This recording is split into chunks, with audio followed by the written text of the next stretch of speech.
马戏团和流浪歌手来到捷胜城。我在捷胜生活了10年，在我10岁那年，父亲生意失败，欠了一屁股债，他经营过的餐厅、发廊、卡拉 OK 都以失败告终，再加上赌博、欠钱、输钱，就这样，天时地利人和，我们全家人连夜跑路，离开了捷胜，来到了海丰。对我爸啊，在电视上如果看到我读这段的话，有怪莫怪哈。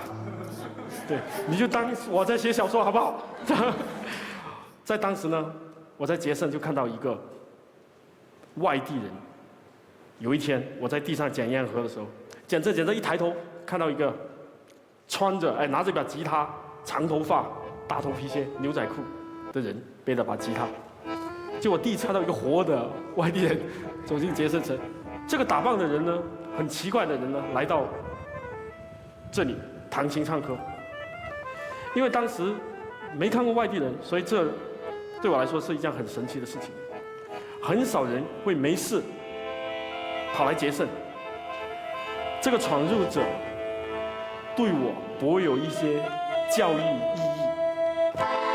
当时我不知道流浪的概念，更不可能知道流浪的意义。对呀，这肯定的。还有一个人为什么流浪，或者说他凭什么流浪？只觉得当时这个人就是个流浪歌手的形象。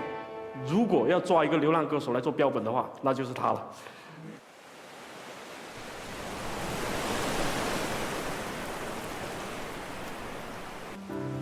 当时我的家乡有街道、商场、学校、政府、医院、烈士陵园、溜冰场、酒吧、人，各式各样的工厂，一条母亲河，几座山，一片海，1-2家电影院，一个车站，几个好朋友，点点点，当然喽，还有初恋。当中我省掉一下哈，最后结束。后来，我终于寻到了一条出路，编了几个借口，让家人放心，自己心慌慌地离开了县城。离别时很遗憾没有用到家乡的车站，因为我是在路边拦的车，一辆长途汽车，名字叫红尘快车，售票的是同学的哥哥，他免费带我走。你可以借我看吗？可以。能让我看一下吗？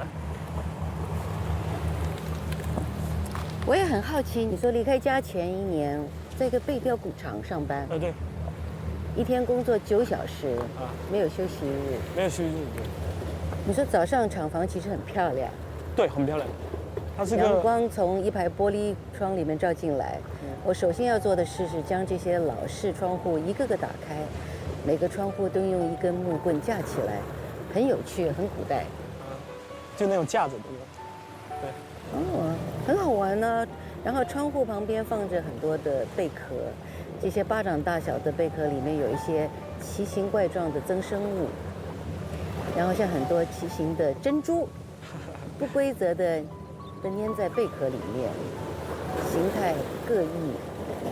我的工作就是在贝壳上面画画。是啊。是你，所以你是在那个贝壳上做美工？对。哦，根据那些奇怪的增生物抽象的形象，发挥想象力。但老板限定只能画一些鲤鱼、龙、鹤等吉祥物。在工厂的那个半年，我一共画了1000多个贝壳，我觉得画够了。对。Enough。OK。那你的初恋是在贝壳厂的吗？没有。他不在贝壳厂。好，我再找。县城里头有个酒吧，忘了叫蓝月亮还是超越，或者一开始叫蓝月亮，后来叫做超越。我觉得蓝月亮比较好。对。Blue Moon。Blue Moon。又或者是反过来，我已经记不清楚了。那里经常有人弹琴唱歌。有一次心血来潮，想去问问是否需要弹唱的歌手。老板接待了我，我拿起吉他唱了起来自己的歌。由于当时太紧张，唱得不好，老板不爱听，表情很直接，对，所以你就没唱成。唱了，但是就是不好嘛，从他的表情里面。对你唱得不好，所以他就没有让你再继续在那里表演。对对对。可是你有常去那个酒吧吗？没有，只去一次。我怎么可能去酒吧？因为那酒吧消费很贵。哦，可是那你那次怎么会去呢？因为我觉得去看能不能找到一个工作。对，唱唱歌啊，在酒吧也能挣点钱。我是这么想。但是，OK。他显然不喜欢。显然不喜欢啊。对。溜冰场里播着一些改编欧美的迪斯科中文歌曲，有时我就到那里去玩。踩着4轮溜冰鞋，在平坦的水泥地上，随着灯光和音乐晃来晃去。初恋在溜冰场吗？没有啊，初恋没有在一起。那你在那边晃来晃去干什么？而且我告诉你，我根本没在里面晃来晃去，我在外面看别人在里面晃来晃去。这文学嘛，有时候多点给点面子。你不要那么紧张嘛。对。你不要你那冒汗冒成这个样子。介绍一下，尚伟靓仔小黄。不要在意别人对我们的看法，谁没为梦想疯狂过？青春就像一位梦想家，梦着我们的生活。我们虽然疯狂，但就是这样，不要在乎烦恼。每个人都应该有自己的活法，为梦想付出的代价都是疯狂的。宁弃白虚功，莫欺少年穷。宁弃白虚功，莫欺少年穷。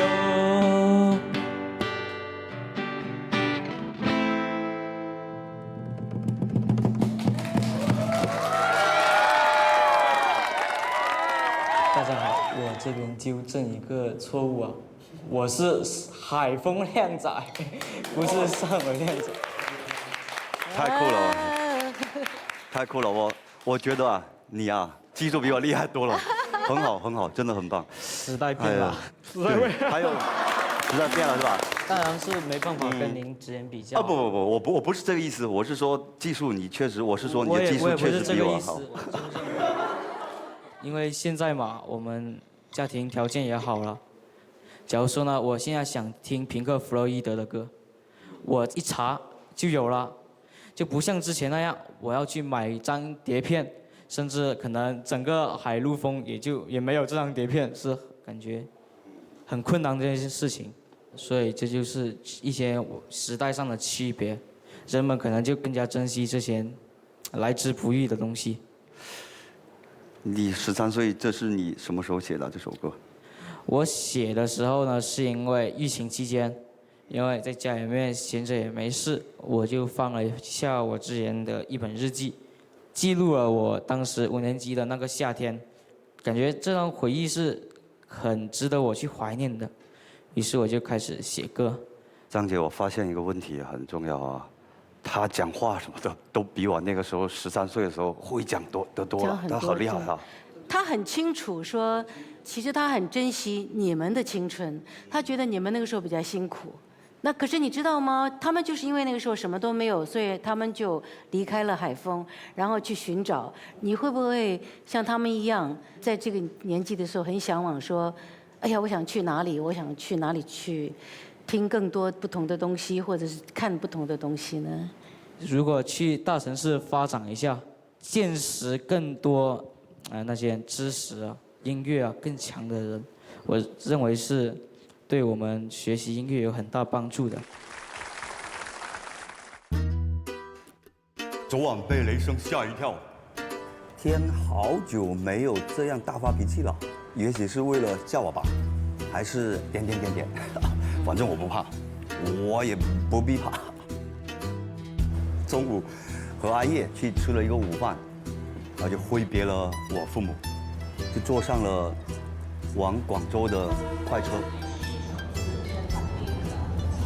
从第一次到广州，我就喜欢上它了。广州是我向往也是我的理想。哎呦，起鸡皮疙瘩那时候。我这一次去，一定要好好去自学，好好的把握这一次机会。我不会让广州来支配我，而我会去更好的去配合你广州，就那种感觉 ，I'm coming 那种。我雄心万丈。对，我不是，张姐，我得戴一下墨镜了，有点尴尬，有点太尴尬了这个。不会，你的父母知道你要离开吗？他中了。那家里有没有塞钱给你说？我记得是有给了200块钱。我那个同学还借了一点钱给我，因为没钱了，当时就你当然你就不管了，你就想离开这个地方，因为我觉得年轻人啊，应该要走出去，你去见识。还有一点特别吸引我的就是音乐，你要就是那听到更多的东西唱片，因为在那个时候是处于一种很饥渴，你想去了解更多的东西。那你父母那个时候对你做音乐有没有任何的？他父母肯定啊，就是说这个东西你不能当饭吃啊什么的，你还是最好去找份工作的那种。他们现在怎么看你们现在的成绩？就说到这个，我爸自豪得很，我妈妈也是肯定了，这不用说了。而且我发现我爸有可爱的一点，就应该是我们真的就是火了之后，亲戚的小孩就看到我爸说，哎呀那个说呀，黄现在那个很红啊，很火啊。哎呦，他那时候得意的不，他很谦虚，其实内心得意，就是那个表面上很谦虚。哎呀，没有啦，还好啦。我说你那个时候应该就表现出来，对他很厉害，就那种感觉。我觉得这个没什么，那对不？我说你不要那个少少买啊。是不是有一句话叫什么凡尔赛宫啊？凡尔赛宫，对呀，就叫凡尔赛，对，叫凡尔赛是吧？我有隆重请出一个，因为这个人其实我很感兴趣，罗福星。OK， 我的青春文本是不同时期的一个照片。好 fashion。对，这个是我09年的，在农村里面，城里的一些哥哥姐姐，他们是一个这样的发型，然后我觉得这个东西很酷，很时尚，然后我也去摸着头发自己瞎弄。第2张我已经从农村进入到城市，顶着一个这样的发型在街上走，我时不时我能听到带一种侮辱性的一些话语，经常遇到这种事情，我可能也会很快速的就是回到工厂里面，我可能就会把发型可能会洗了，然后就早点休息，因为我明天我还要赶着上班。最后一张照片，到了这个时候，要么留头发，要么吃饭，那么我肯定是选择后者，吃饭。那么我就把头发剪了。对，今天的状态我就是可以留头发，也可以不留头发了，因为我这个东西，我觉得我已经想清楚了。当你梳成这个发型的时候，你觉得这个是真正的你，还是洗完头的那个你是真正的你？但我觉得这个发型已经成了我一种保护伞，就好像一个盔甲一样。因为要被看见，其实是需要一点勇气的。说再去点，就是我从农村来到城市拼搏，去到远方打拼，但是我更希望我自己是留在我出生的那个地方。留在那里的原因是，我觉得是因为有爱，有家庭的这个爱。我是很想回去，我是回不去，不敢回的原因就是因为我自己就没挣多少钱嘛。我非常希望有一个家，对，有时候流浪久了，可能风吹雨打久了，可能就是在家里面疗疗伤也好，或者怎么也好，就有个避风港。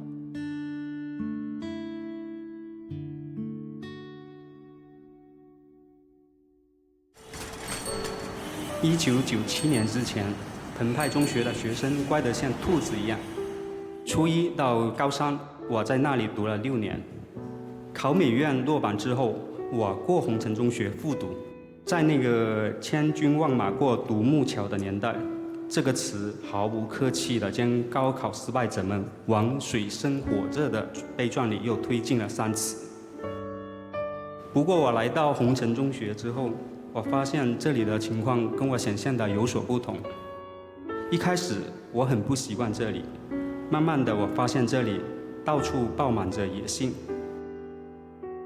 海丰巷尚未正式通车的2环路上，如果你曾经见过一位少年骑着一辆26寸永久牌破单车，像神经病一样在那里长度10公里的水泥公路上一圈一圈不团兜兜转转的话，无需怀疑，那个人就是我。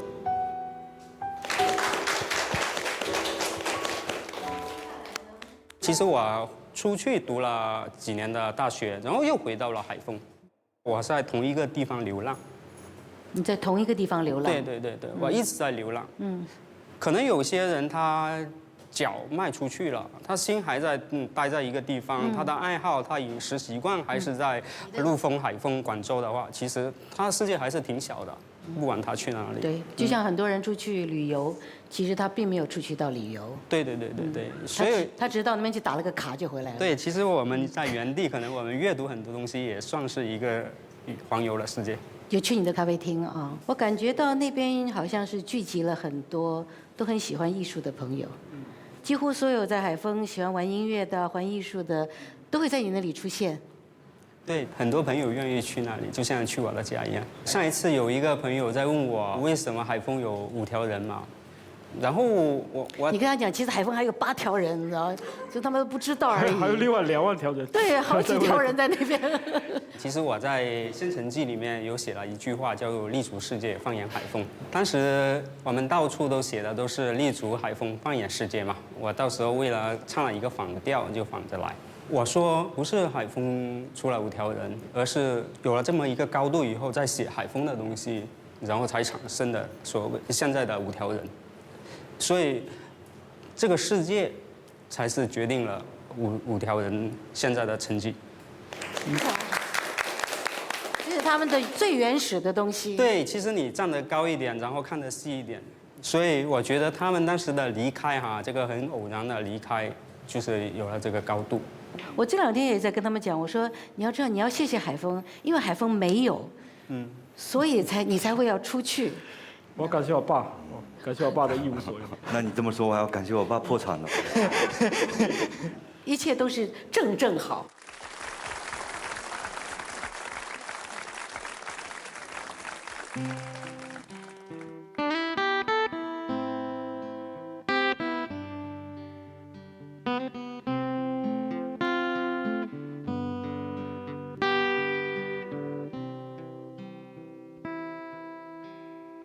春天，到处都是花香，到处充满花香。人们还是像从前一样，你我又见面，在那炎热的夏天，你穿着红色的裙子，看起来特别漂亮。哦，秋天。任科和阿茂跟我说，海丰什么都没有，所以他们要往外走。但是他们身上的野性，那种不受牵绊的灵魂，都带着这里海丰咸咸的味道。他们的路就是从这里开始的。离开不一定是为了归来，不管你走得多远，你身上的气息还是来自家乡的风。